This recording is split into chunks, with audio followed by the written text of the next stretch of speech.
Logitech has just launched their next generation of gaming headsets. They've sent over the G432 for me to review, and that's what we're going to do today. And remember to stick around for the end of the video because you actually have a chance to win one of these yourself.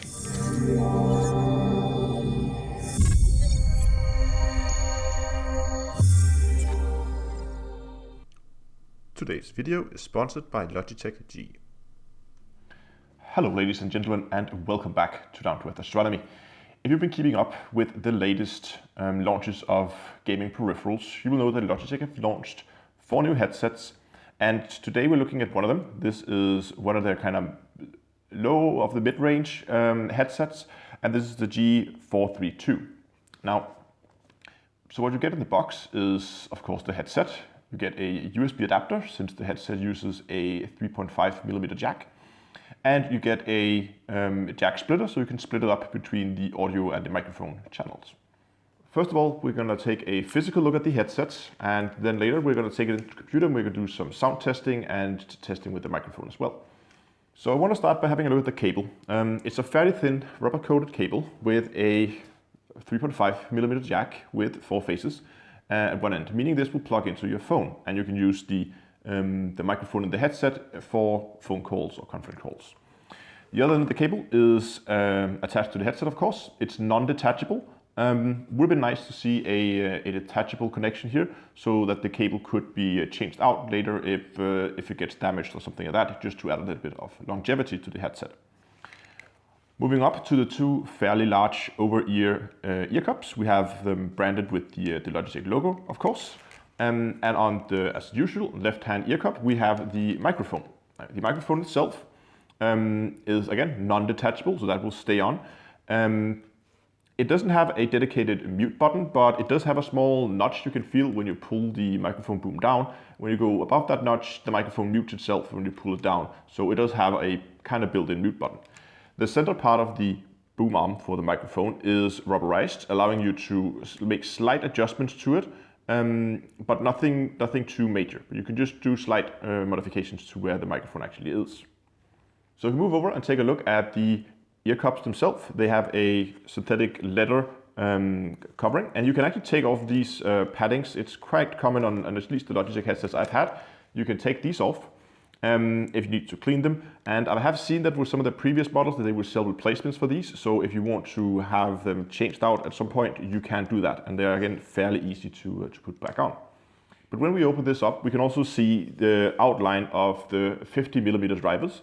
There are 2 drivers in the headset, one in each ear obviously, but it is a 7.1 surround headset, but the 7.1 part is all handled in software. And as we'll see later when we do some of the testing, it actually does quite well. So the only actual button, or in this case is a volume wheel, we find on the back side of the left-hand ear cup. There's no lighting in the headset, there's no dedicated mute buttons, there's nothing. All there is in terms of I/O on the headset itself is the scroll wheel here on the back to lower and increase the volume. If we move up to the headband, we can see we have a metal slider here. Works quite well. And then we have something that I found a little odd. If you look at the top of the headband here, you will see, if you look at it from the top at least, it is quite wide.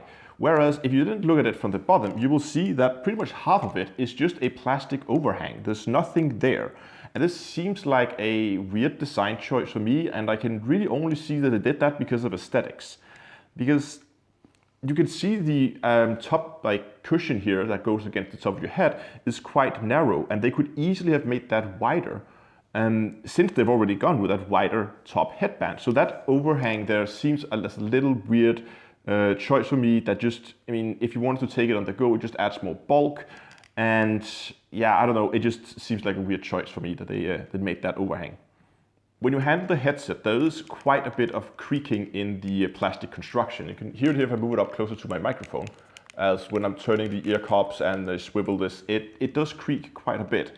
But luckily, as soon as you put on the headset and you get it adjusted, it grabs your head quite nicely, and even after many hours of use, I've been using this for the last week, it feels quite nice on your head, and it doesn't feel like it's moving on, regardless of how much I move my head around, it stays on. So I'm not feeling like it's one of those big bulky headsets that will fill off if you move your head too quickly. So at least I got that part right. But overall, just to sum up the exterior, I'm not too impressed. It's not terrible, but I've definitely seen better headset in terms of the build quality. But of course, that is not the main reason why you buy a headset. That is, of course, because you want to listen to it and you want to have probably maybe a decent microphone. So I suggest we head in and let's try to give this headset a proper test. So that was the physical tour. Let's try to talk about how this actually sounds. Now, of course, this is something that's very difficult to relay over a video because at the end of the day, you need to have the headset on to actually listen to it. But what I've done to try and test it, I've used it over the last week to try and get a good feeling for the headset, and I've tried it in various games. I've both tried it in games like Elite, and I've also tried it in games that utilizes the surround sound features of the headset a little bit more, like Apex Legends, for instance. And I can absolutely confirm that the surround sound, the 7.1 surround sound in the headset works quite well. And I had absolutely no problems in a game like Apex to easily locate where enemies are around me if I can hear them when they're walking around. The headset performs, I think, quite well, especially on the lower end. So the rumble from an engine in a spaceship or something like that, it's being reproduced pretty well. So for a headset that, let me see how much it is. This is an $80 headset or a €90 headset. So it's a fairly cheap headset, and you do get pretty good sound. And I guess especially the surround sound of the headset does work quite well. But of course, it may not just be the sound that you're looking for in a headset. Of course, this microphone might also be a determining factor. So we're going to give that a little test.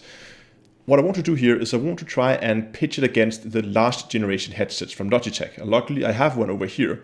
So we're going to do first a microphone test with this one. Then I'm going to switch over to the other headset, and we're going to do a recording with that headset, and we can try to compare them. Hello, ladies and gentlemen, and welcome to a microphone test with the Logitech G432 with Down to Earth Astronomy. Hello, ladies and gentlemen, and welcome to a microphone test with the Logitech 633 from last generation with Down to Earth Astronomy. So I don't know about you guys, but I definitely think it is a vast improvement in terms of microphone quality from last generation headset up to the newer one.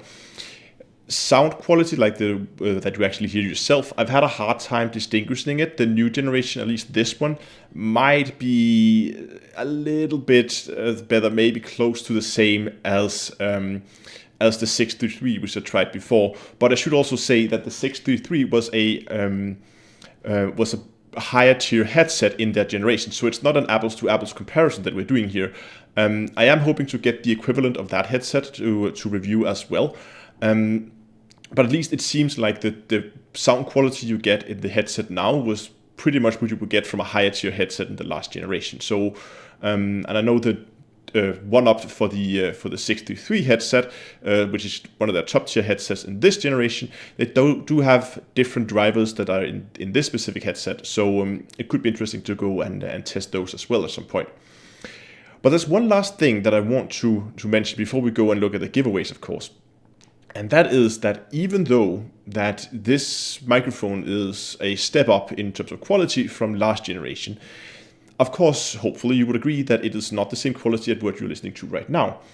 But of course, this is a studio setup. It's a studio shotgun microphone, and it's quite big, quite bulky. But it doesn't have to be. In the beginning of the video, I was recording on this. This is called a lavalier microphone. This is often used for studio setups, right? So you clip that into your shirt or to your collar or something, and it sits there and records. And if I take up this small windshield here, it's actually a quite small thing, as you can see, especially if I get the camera to focus.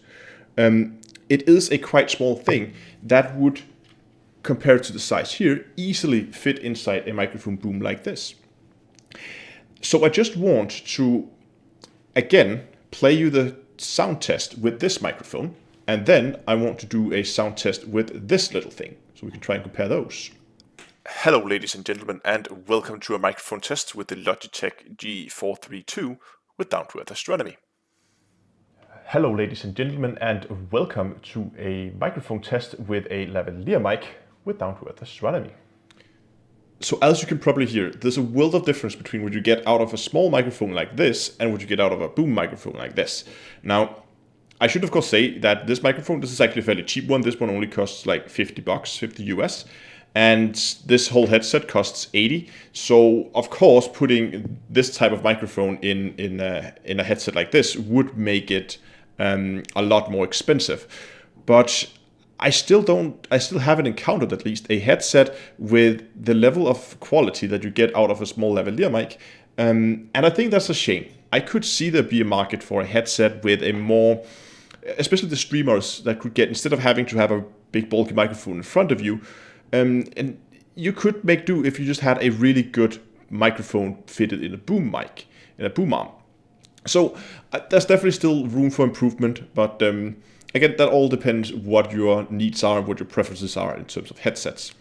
Now, I promise you there will be a giveaway. And the way these are going to work is there is a link in the description to a giveaway page. You go over there, you sign up with your name and your email address. I have 5 of these, or well, Logitech has 5 of these that they're gonna give away on my behalf.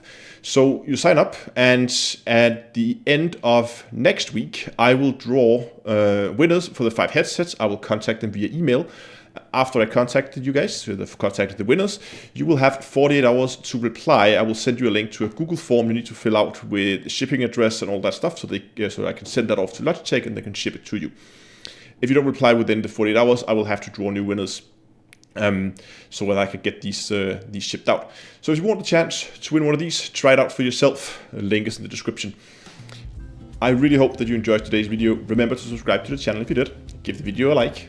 And until next time, I will see you guys in space.